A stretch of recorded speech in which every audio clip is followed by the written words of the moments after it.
Sit with Lexi B.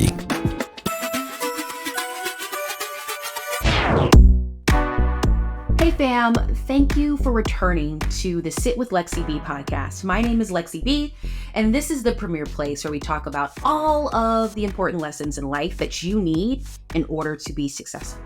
On today's episode, we are talking to Pearlé. Pearlé is a trust and safety tech leader, and we are talking about what does it look like to build an alter ego in your professional life when you personally are not 100% there yet. Let me give you some background. A good example of this is Beyoncé. If you follow Beyoncé's career, she has publicly stated that she built an alter ego named Sasha Fierce, and that she became that alter ego when she got on stage. Pearlé is talking about that, but not on a stage of a 50,000 person stadium. She's talking about what does it look like to build an alter ego at work so you can be your best, uninhibited, most fabulous self in the conference room without feeling insecure. Also, what does it look like that as you grow, evolve, transform, you start actually becoming that uninhibited person in real life and therefore no longer need your alter ego. Sit with Lexi B podcast. Welcome, Pearl. How are you? I'm good. How are you? I'm good. I'm so excited to have you here today. So excited to be here as well. Thank you so much. Fantastic. I follow you on LinkedIn. I think we follow each other, and I just love what you're doing in the trust and safety space. As you may or may not know, I'm not 100% in trust and safety, but a lot of work that I do is really on, let's say, the fence of trust and safety. So I think that the stuff that y'all trust and safety people do are very, very important. And when done right, makes my day job a lot easier. So I do want to honor that. Exactly. Thank you so much. And while we're on the call, I just want to honor the fact that I've known about you and know of you since 2019. I've always seen you as a big sister in tech. I just kind of looked out for Black women. And when I lived in the Bay Area, I was just always in awe of everything you did and the online group that you created for Black women. And when I was looking for a job in tech, I just really found a lot of community from that space. So when you reached out to me, I was just super excited. I'm a huge fan of all the work you've done and just taking up space and creating a table for us. So this is an honor for me. So thank you. Oh, thank you. I love that. So let's go ahead and get started. What is in your coffee cup? What are you drinking with us today as we have this discussion? Well, so I live in London and tea is very common and I really do love tea. So right now I'm drinking a mint tea with a splash of some bougie ass, they have different types of teas. It's called the Glow. So it has strawberry, cucumber, and it's a whole series called Glow. I'm I'm trying to look for the glow up. And my coffee mug is in shape of the feminine body parts, and I just really love it. So it's I just love to look at feminine bodies and just I love how beautiful we're created. So I'm okay, I'll have different types of mugs like that. So that's what I'm drinking right now, just tea, mint tea, just to get me ready for this call. Fun fact, London's one of my favorite cities in the world. And I actually did not appreciate tea until I started going to London for work. And I was oh, so these English people have all different types of tea. All types of tea. For different types of the day. Now, the one thing I can't get into is the cream in the tea. I can't do it. But I will dabble in a good cup of English tea. Okay? I will. I dabble. Pretty good. Yeah. Tea is such a thing here. So I have maybe 5 different packs of tea, depending on people's preference. Well, my preference really, I just this look cute. I just go buy it and I'm just really drinking it. So yeah. Yes. Okay, cool. And where are your people from? Where are you from? So another reason why I like tea is because I'm Nigerian and obviously we're colonized by the English. So in my family, my parents can't go to bed without a cup of tea. Morning, they wake up, tea. Night, they go to bed, we're drinking tea, even in the heat of it all. So yes, I was born and raised in Nigeria, but I've had the privilege and the honor of living in multiple countries. So I've lived in California as well, the Bay Area, which is how I met you. And I've also lived in Ireland as well. I lived in Dublin, and now I live in London. So it's been a lot of move for me. But yeah, originally my parents, my whole family, Nigeria. So 2 things. I do want to shout out Ireland. I love Ireland as a country. I think that as a Black person, a Black body in the world, when you love to travel, it sometimes is daunting because some places don't want to see you there. And let me tell you, the Irish have always treated me well. Always, Okay? always. Always treated me well. So I do want to shout out to the Islanders. The Islanders of Ireland. Oh, yeah, exactly. Everybody keeps asking me, what's your favorite city? And I'm like, it's Ireland. Like, I always just feel at home every time I go there. So that's my favorite city. I love it as a country. Shout out to Ireland. Yes, I do think that there are some similarities in the history of Ireland with colonization and Black people with colonization. But I want everybody who's listening to this episode, Ireland is a fabulous place to go. Dublin is also one of my favorite cities. So shout out to the Irish. Phenomenal. And so I have to ask you, because my husband's Nigerian, so he would be very upset and ask. Nigerians are very proudful, which I think is beautiful. But Nigeria is huge. Nigeria as a colonized country is very big. So the real question is, what tribe are you from in Nigeria? What are we repping? So we like to call ourselves Delta Igbo. So Igbo is obviously like a huge population, but there's this specific group of us from Delta states in the South. We don't like to say we're Igbos. We like to say we're Delta Igbo because our dialect's a bit different, and we just think we're better than the other Igbo people. And we own the oil too. So I'm from Delta Igbo, so Southern Nigeria, yes. So let's get into this conversation about building your alter ego. I want to ask you, it sounds like you have built an alter ego professionally. And my first question is, why did you think you needed that to protect yourself? Yeah, that's a good question. And I was kind of like, before this call, I was kind of thinking back to, when I came up with this alter ego thing. And I would say like the most pivotal point for me was in 2019. So this was in the Bay Area. And I was, I just finished from college. I schooled at UC Berkeley. And I was just really excited to get into the world. But, things were just really hard, like between networking and I was pivoting careers as well. Like most people, I studied law. So most people's like career trajectories, law firm. And I wanted to work in tech. I wanted to work in this trust and safety space that I'm in now. And I remember just thinking, oh my gosh, it was so daunting trying to even find people who understood tech policy, trust and safety, all that kind of stuff. And then eventually I found a job and I had to move to Ireland. And I remember just like sitting down, I was like, okay, I want to create a whole new life for myself. It's a whole new chapter. Who is she going to be? What does she look like? What does she sound like? And I'm obsessed with Beyoncé. So I was like, you know what? I'm going to call myself Beyoncé of tech policy. I'd seen this other Black woman call herself Beyoncé of marketing. So I was like, you know what? I'm going to call myself Beyoncé of tech policy, even though this was like my first ever role. I haven't like fully started working in that space to even call myself the Beyoncé of anything. But I was like, I'm just going to do it. I'm just going to step into that like role of like, to be Beyoncé of anything, it's like you are this exceptional person, exceptional woman, taking on a particular field and stuff. So that was that moment for me. And I was like, okay, this is going to be my alter ego. Like, however Beyoncé moves in life, whether it's her career, in her personal life, that's how I'm going to move as well when I go to Ireland. And ever since 2019, and this was also going into the pandemic, I think that it kind of stuck to the point where like senior leaders will go, I'll see them in events and like, oh, is that Beyoncé? My manager called me Beyoncé. So eventually it stuck and I'm like, okay, I guess it's a thing now. Everybody calls me Beyoncé. But yeah, that was that moment for me where I was like, okay, I need to embody a character that will make me feel more confident in terms of like going into this new space, this new role, this new country. Everything was new for me. So that's why I needed to create that alter ego. It's interesting you say that because when I started my tech career 3 weeks after I graduated from college. I was very fortunate. I got into a new college grad program. That's the story of how I got into tech. And for my first couple of years, I was just kind of flailing at the wind, trying to figure out what is going on. And I remember distinctly when I started working in this cross intersection of legal policy and trust and safety and public relations.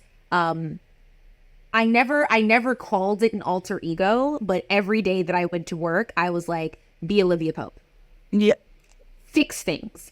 Be Olivia Pope. Yes. And there was a person at the job that I was at one day who in a meeting jokingly called me Olivia Pope because we were doing something and I was very much the fixer in the room. And so that also kind of stuck to the point that in interviews, I will use that sometimes to explain the types of things that I like to do and the types of things that I'm good at. So I completely understand where you were coming from.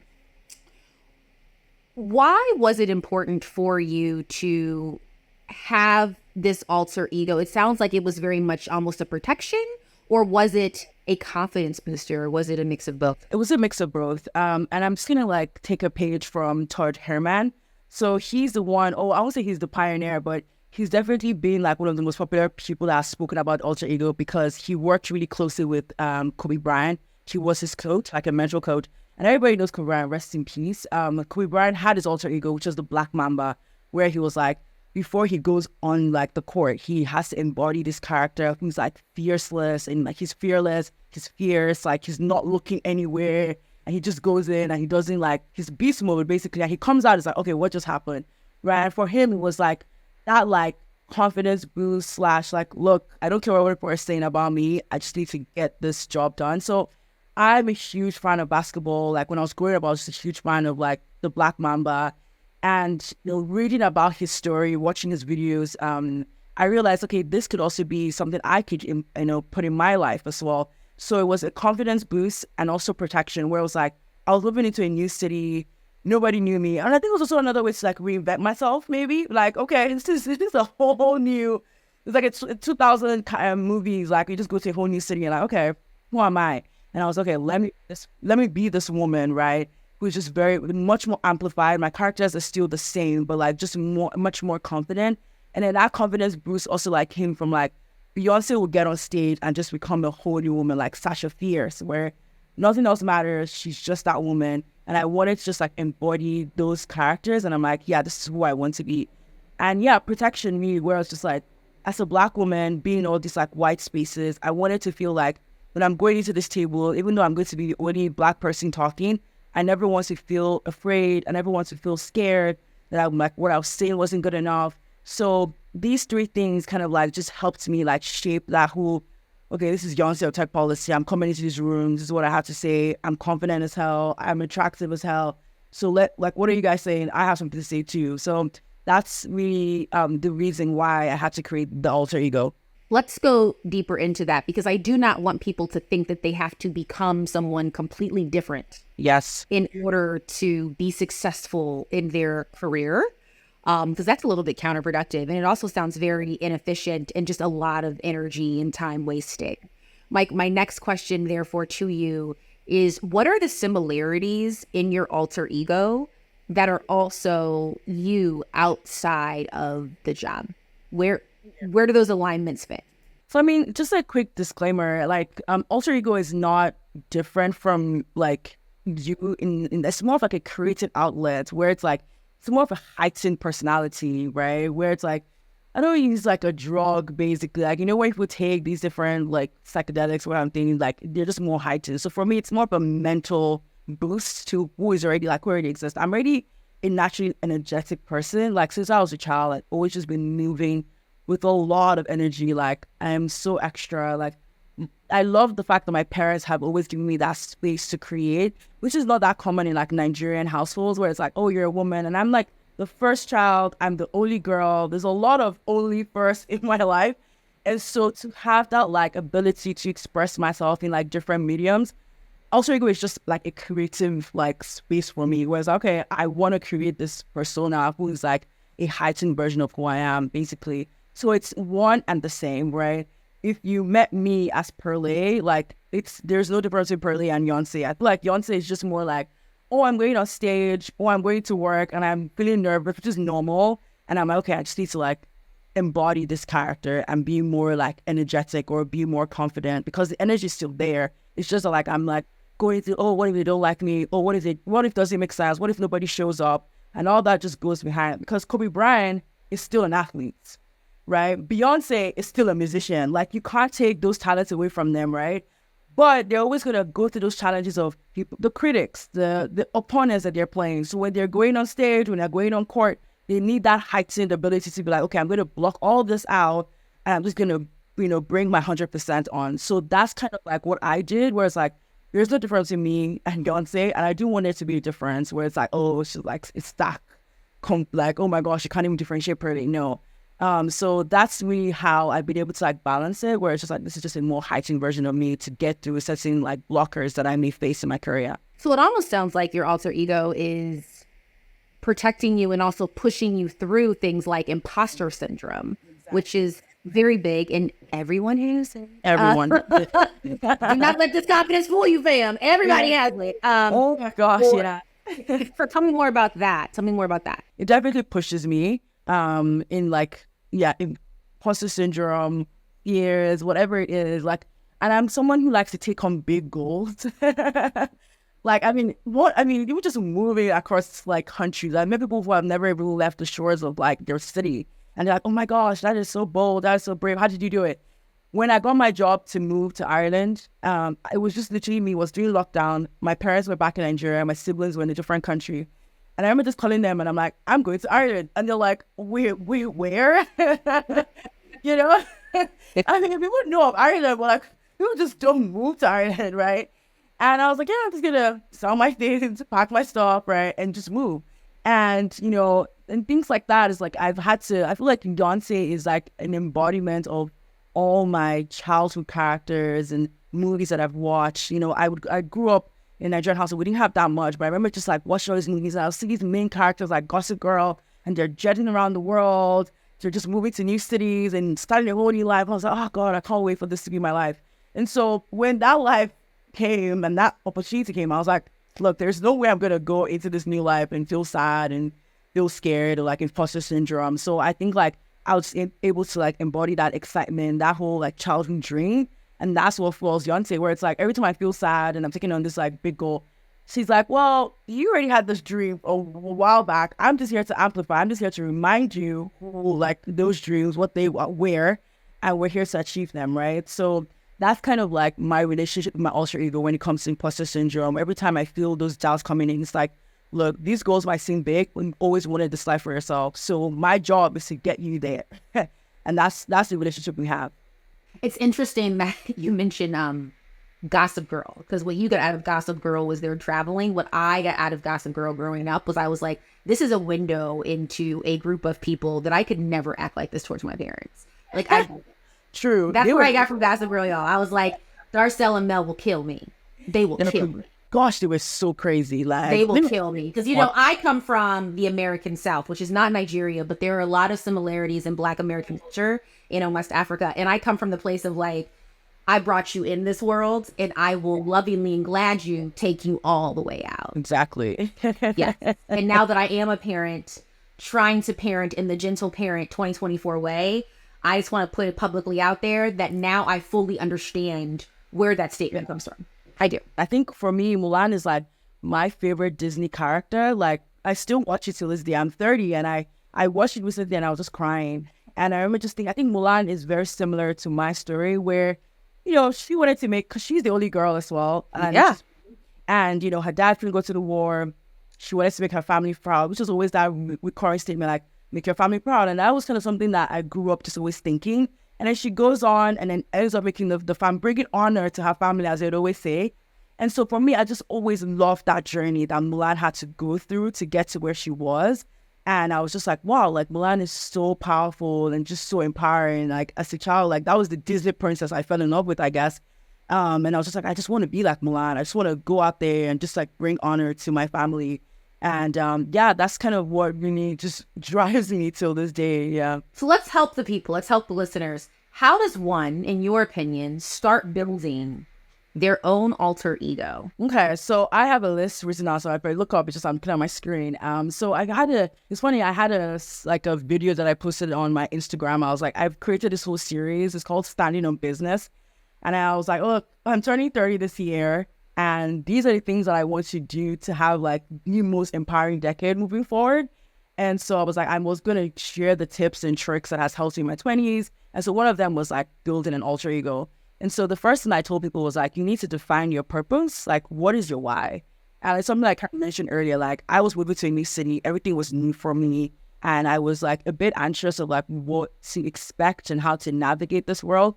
And so that was, you know, literally my why. I was like, okay, I want to go into this place and I want to be a woman that is known. Like I wanted to be acknowledged. Like I'm not afraid of spotlight. But like, oh, I want to be humble.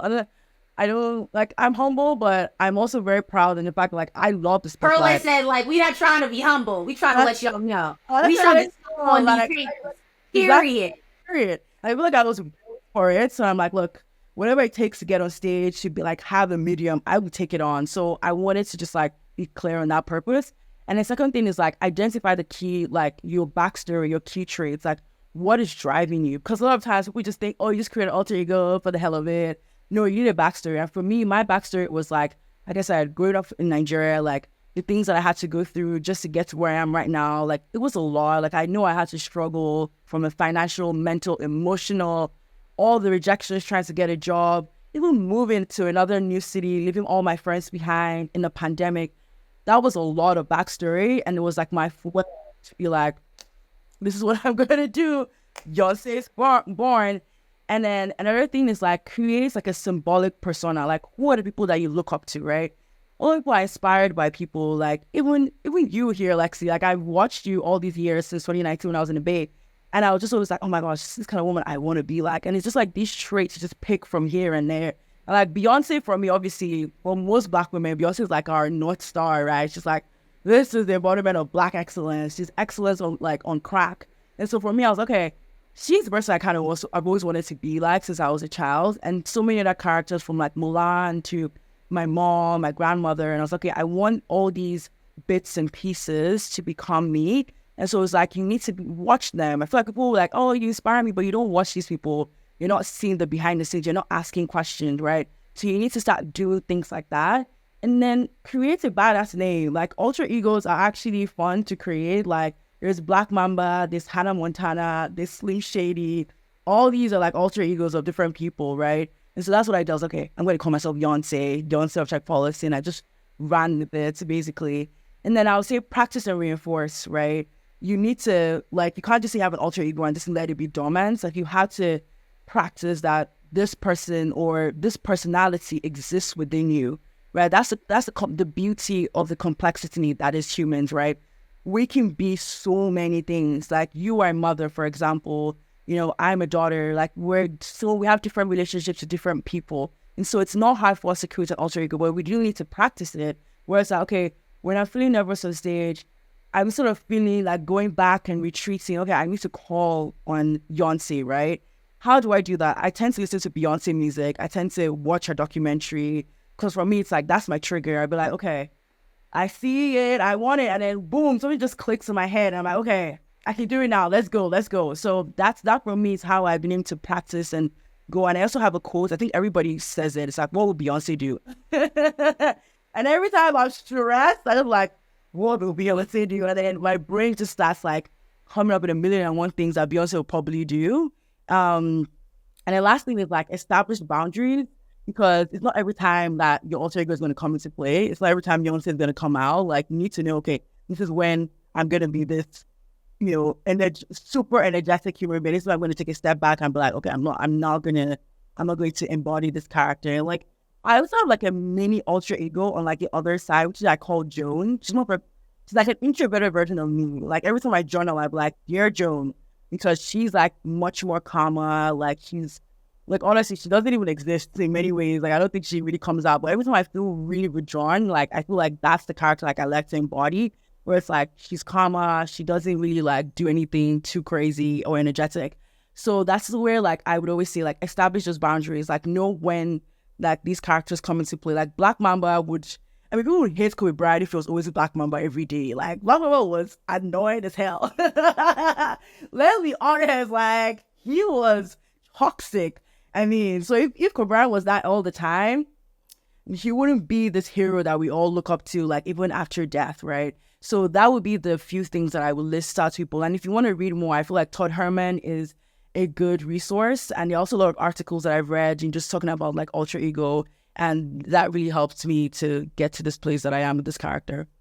It also sounds like this alter ego character is giving people like yourself permission to be bold.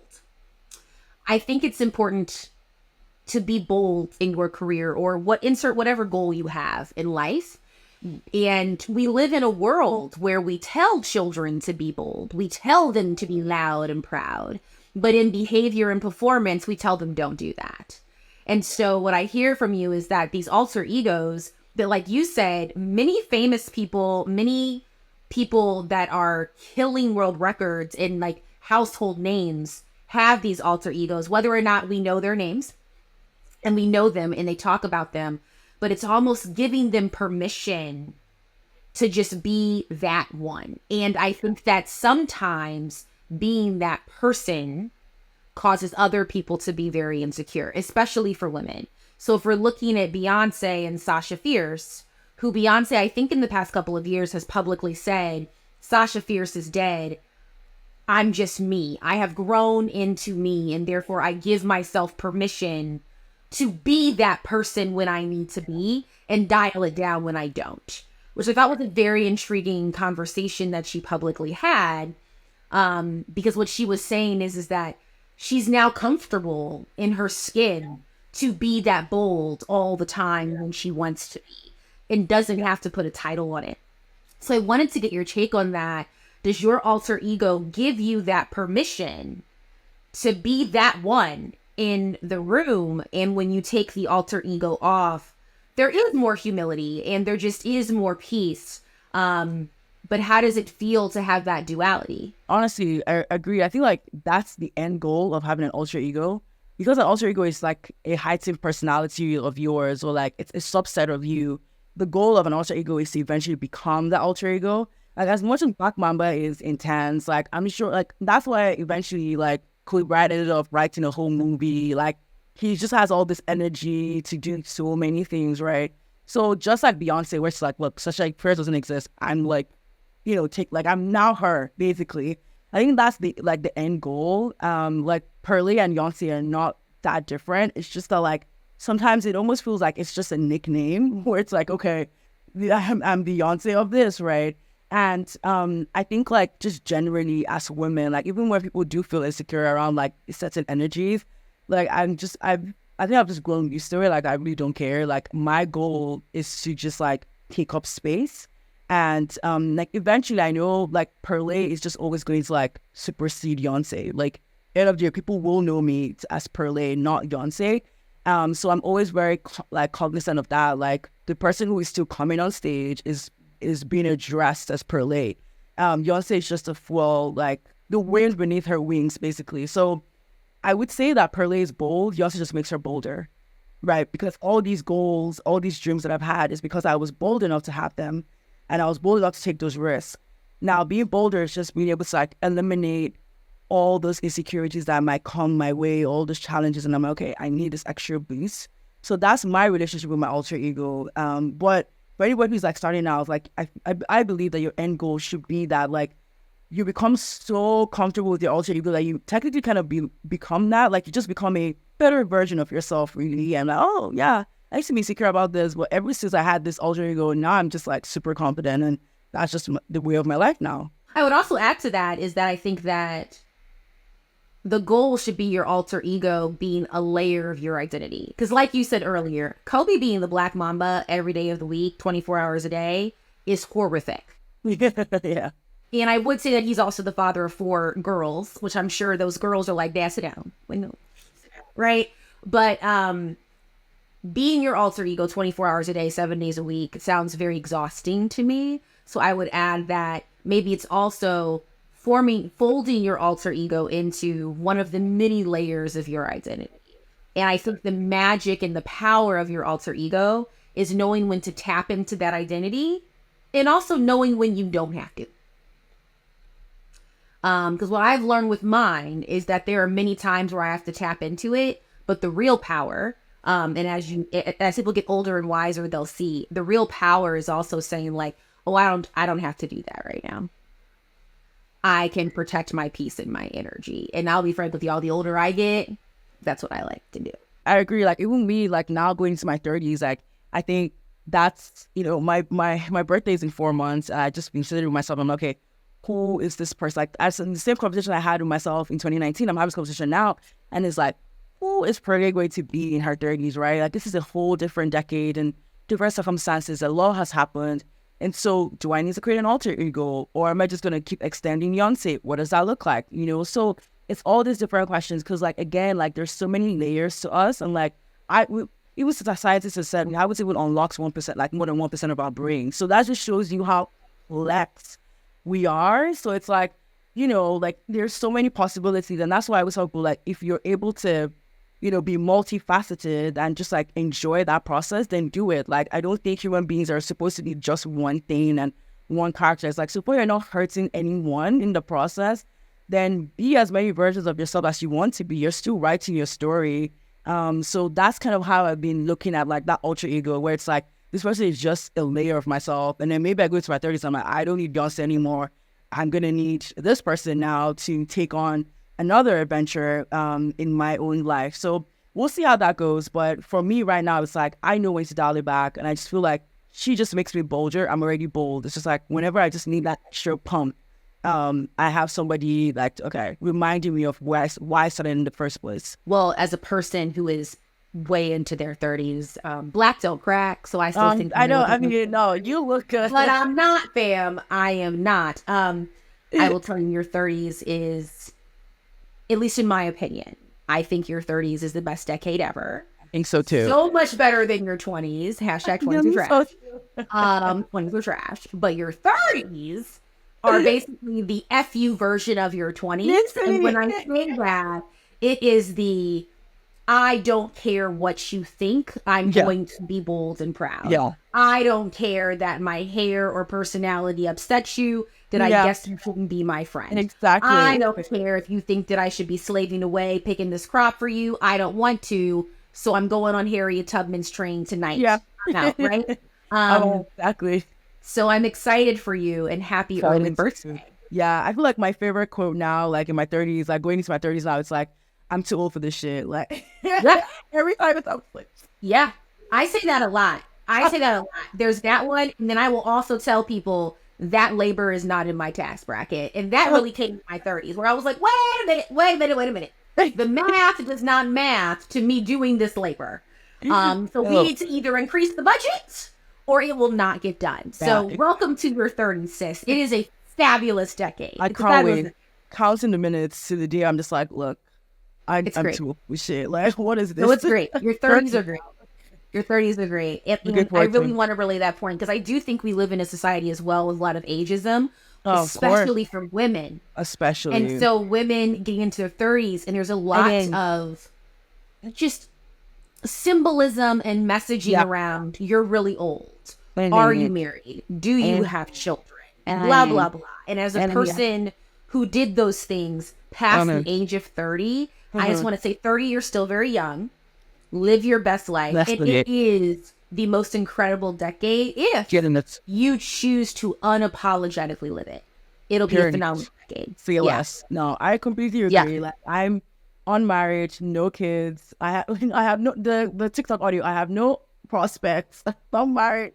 So that's literally me. And then obviously coming from Nigerian house, like I said in the beginning, I'm the first of everything. Like, I'm the first granddaughter. I'm the first daughter. I'm the only girl. There's a lot riding on me to, bring someone into the fold and have this big wedding as Nigerians trying to do. And I'm just not for it. But for me, I've had to like sit with myself. This was when I moved to Ireland. Again, 2019, 2020 for me was a very pivotal moment when I sat down with myself and I was like, what if I don't get married? What if I don't check these boxes? Like, how would I feel? Like, how would I go about it? And I really just think to myself, I was like, you know what, I'll be okay. This was me 2026 at the time.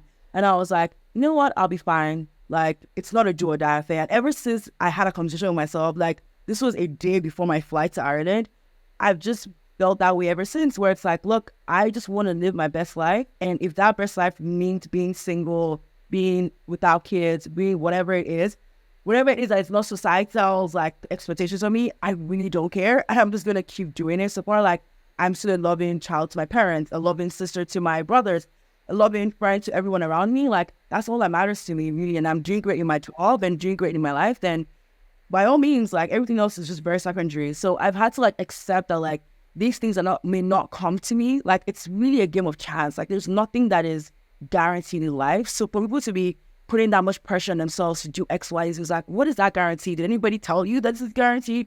It's not guaranteed, right? So why do we have this so much pressure on ourselves to be this, by this age, I'm going to be, are you God? And so at some point I was like, yeah, I'm gonna take on this pressure. If it works, it works. If it doesn't, yo, at least I look good in my 30s. That's all that I can control. Girl, drink your water, mind your business. Drink your water and mind your business. And I will add to that, for listeners, is that I think that when you live your life with these expectations, I will do this by this age. Yeah. You can do it.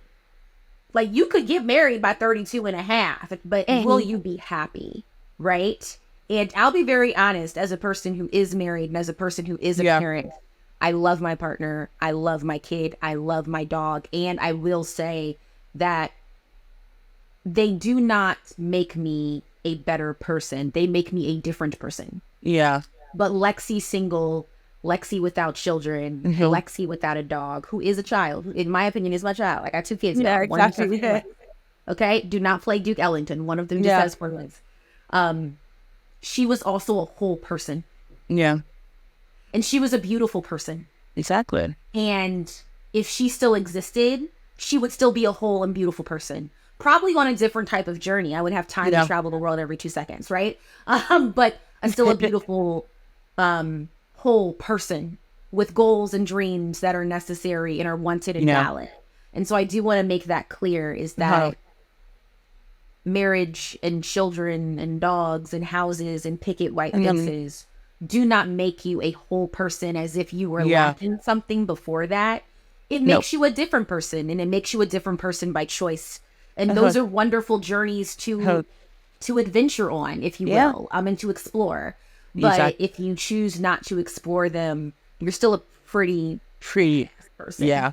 So as we end, I will have to ask you, please introduce yourself. So who are you? Who is Pearlé? Wow, that's a good question. So Pearlé is, as everybody calls me these days, is Beyoncé of Check Policy. And I am a multifaceted individual. Like, I've dabbled in so many things, and I've had the privilege of also living in multiple countries as well. And I like to think that I'm very sophisticated. I really do love the finer things of life. I don't even lie about it. I'm like, look, this doesn't work for me. I'm very bougie. That's what I'm looking for my apartment. So I love the finer things of life. I enjoy really nice things, and I enjoy wonderful relationships. I'm an extrovert, and this importantly, I enjoy working in technology and just protecting user rights. So that's me. I'm a most facet person. I've done drama, done music, done everything I could possibly do. And now I'm just trying to live my best life. So looking forward to how that goes. I love it. Well, thank you so much for being here and showing us how to have a great alter ego. I will. Thank you. Well, enjoy the rest of your day.